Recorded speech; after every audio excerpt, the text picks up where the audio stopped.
भगवान से भगवान को पालो, कुछ भी पाना बाकी नहीं बचेगा, सब मिल जाएगा। मांगना भी एक बहुत बड़ी कला होती है। उदाहरण में मैं दो मांगना आपको बताती हूँ, समझिएगा। एक जगह जंगल में माता पिता और पुत्र बहुत गरीब थे, लकड़ियां काट करके जीवन यापन कर रहे थे। काट के बेचते थे, फिर कमाते थे, जीवन यापन करते थे। माता पार्वती जी ने भोलेनाथ जी से कहा, प्रभु आपको कहा गया है कि आप बहुत दयालु हो, तो इसलिए जाकर के उनका कष्ट क्यों नहीं दूर कर देते। भोले बाबा जी ने कहा, इनको कुछ भी दे दोगे ये वैसे ही रहेंगे, क्योंकि ये इनका स्वभाव है। मैया ने कहा, नहीं, मेरी इच्छा है कि आप जाकर के उनको वरदान दे दो। भोले बाबा ने कहा, ठीक है, आपकी इच्छा है तो हम जाते हैं। भोले बाबा जी उनके पास पहुंचे जंगल में और तीनों लोगों से कहा, आप लोग एक ही परिवार के हो, मैं आपसे बड़ा प्रसन्न हूँ, मैं आपको वरदान देना चाहता हूँ। तीनों को एक एक वरदान मिलेगा, बताइए आपको क्या चाहिए। सबसे पहले बूढ़ी माँ बोल पड़ी, पहले हम मांगेंगे। भगवान ने कहा, हाँ हाँ मांगो, क्या चाहिए। बूढ़ी माता ने कहा कि प्रभु यदि आप सचमुच कुछ देते हो तो कृपा कर दो कि हम सुंदर युवती बन जाएं। इस बुढ़ापे शरीर में बड़ा कष्ट होता है, बूढ़े शरीर में। भगवान ने कहा, एवं मस्तु।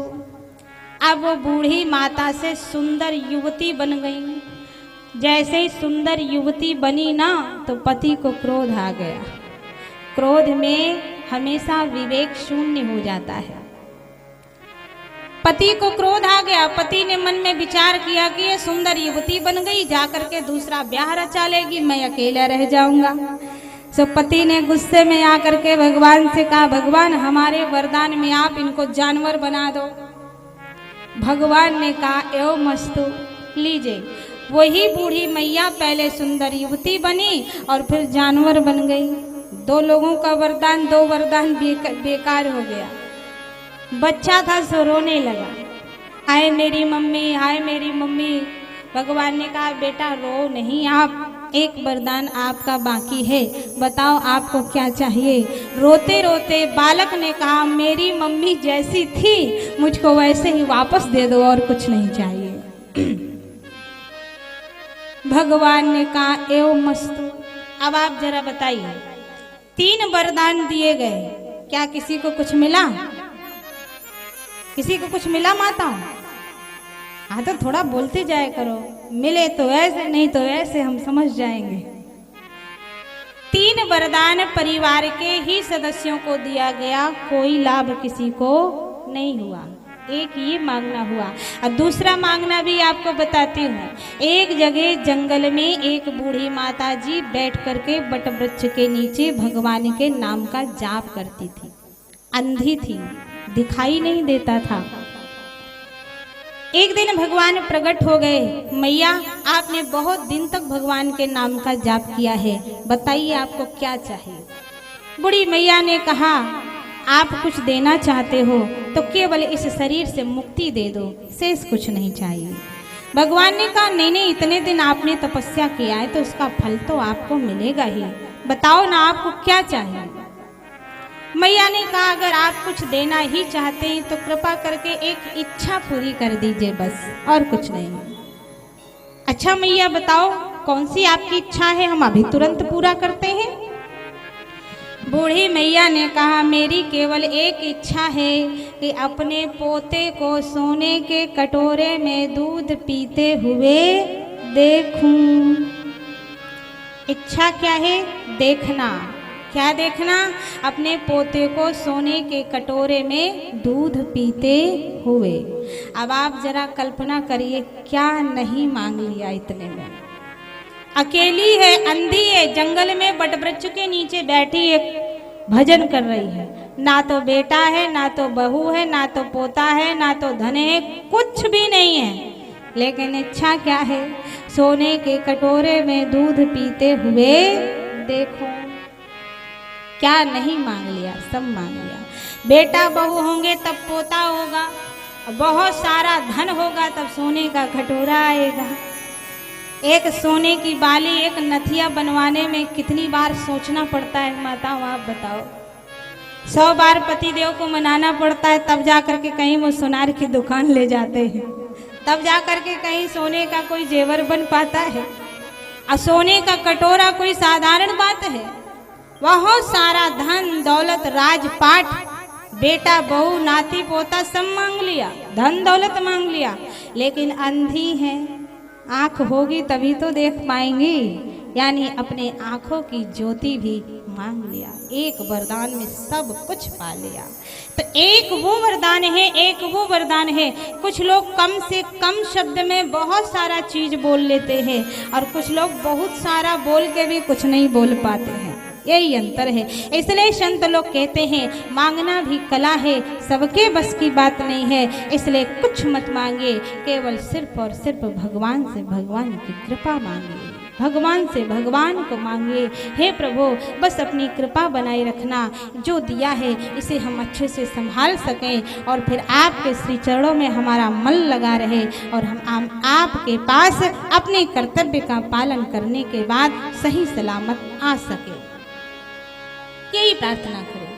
धन्य है महाराज मनु जी, मांग हो तो ऐसी हो, आपके जैसा पुत्र चाहते हैं। भगवान ने कहा एवं मस्तु। अब आइए देवी शत्रुपा जी की तरफ भगवान मुड़ते हैं। बहुत प्यारी कथा है यहाँ की, सुनिएगा। एक पत्नी को कैसे होना चाहिए ये महारानी शत्रुपा जी से सीखना चाहिए, और पति को कैसा होना चाहिए ये महाराज मनु जी से सीखना चाहिए। देवी शत्रुपा जी की तरफ भगवान देखे और भगवान देवी शत्रुपा जी से कहते हैं देवी आप भी कुछ मांगिए। तो जानते हो देवी शत्रुपा जी ने क्या किया? देवी शत्रुपा जी ने सबसे पहले भगवान से अपने पति की प्रशंसा कर दिया। सबसे पहले अपने पति की प्रशंसा किया। क्या कहती हैं? कहती जो बरनाथ चतुर नृप मांगा, जो बरनाथ चतुर बर मांगा, जो बरनाथ चतुर नृप मांगा, जो बरनाथ चतुर नृप मांगा, जो बरनाथ चतुर नृप मांगा, जो बरनाथ चतुर नृप मांगा, सो कृपाल मोहि अति प्रिय लागा, सो कृपाल मोहि अति प्रिय लागा, सो कृपाल मोहि अति प्रिय लागा, सो कृपाल मोहि अति प्रिय लागा। देवी शत्रुपा जी से भगवान ने कहा आप भी कुछ वरदान मांगिए। तो देवी शत्रुपा जी ने क्या किया? सबसे पहले परम पिता परमात्मा से अपने पति की प्रशंसा कर दी।